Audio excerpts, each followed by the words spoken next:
we've always thought that the number of new jobs is going to exceed the jobs that are lost. And that may be true in this case. We don't know. But when you talk about drivers and self-driving cars and some of the other things, it's a challenge.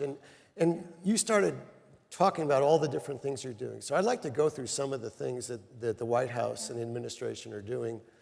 Could you walk us through some of those? Well, I think if this conversation resonated with you, it's because your empathy isn't low.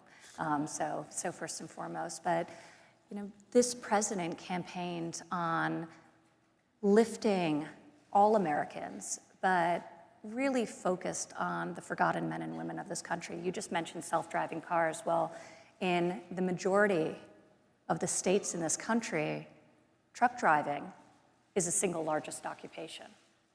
So while I share your view that innovation, it can't be bridled, right? It never works. Any country who's tried to impede innovation, they fail to do so over the long run, and they hurt themselves in the short and the medium run. And I also believe that innovation is a net job producer.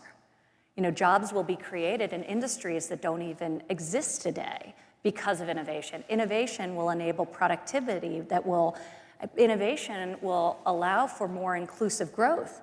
Disabled Americans we were talking about before will be able to use robotic arms to do tasks they wouldn't have otherwise been able to do. So I'm a big believer in innovation and the positive impact that productivity has on an economy and fighting for American dominance in the industries of the future. With that said, it is our responsibility as we think about this country and the health of all Americans to be anticipating where there will be disruption, whether it's long-term or short-term, and coming up with a plan to help transition those people.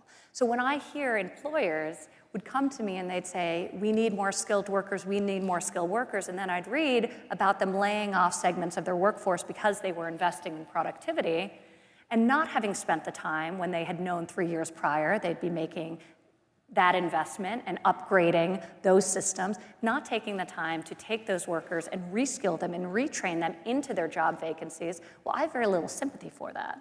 So I have been fighting, and this president has been fighting, on raising awareness within the private sector through our Pledge to America's Workers, where we have gotten over 400 companies to commit to over 14 million training and reskilling opportunities for their current workforce. So that's upskilling, reskilling, enhanced education opportunities, and for the future workforce. That's apprenticeships, et cetera. There are many people in this audience who have signed our pledge.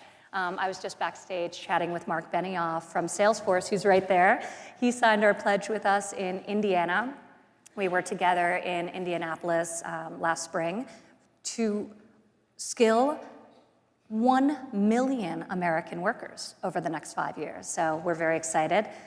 Behind me are several of the other companies. These are actually the Consumer Technology Association members that have signed the pledge. It's over yes, and Gary, over 2 million.